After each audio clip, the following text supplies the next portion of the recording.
বৃষ্টি ভেজা শহর কলকাতা যেন এক অন্য রূপ। ব্যস্ততা শহর আজ বড়ই শান্ত। সকাল থেকে ক্রমাগত বৃষ্টি, আর বৃষ্টির দিন মানেই একটু অন্যরকম। সত্যি কথা বলতে বৃষ্টির দিন মানে লাঞ্চটাতে যেন খিচুড়ি। তো আজকে লাঞ্চে আমি কি করেছি চলুন সেটা আপনাদের সাথে শেয়ার করি। আজকের অঝোর ধারায় বৃষ্টি বইছে, মনে হলো লাঞ্চে আজকের অন্য কিছু নয়, যদি একটু খিচুড়ি হয়। আর খিচুড়ির সঙ্গে যদি একটু আলুর পকোড়া, পেঁয়াজি অথবা ডিমের আমলেট, তাহলে তো কোনো কথাই নেই, জমে যাবে। তো চলুন আজকের দুপুরের বৃষ্টি ভেজা দিনের লাঞ্চটা আপনাদের সাথে শেয়ার করি।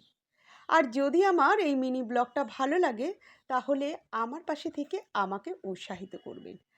আর কমেন্টে অবশ্যই জানাবেন আপনাদের বৃষ্টির দিনগুলো কীরকম লাগে, আর বৃষ্টির দিনে লাঞ্চে খিচুড়িটা কীরকম লাগে।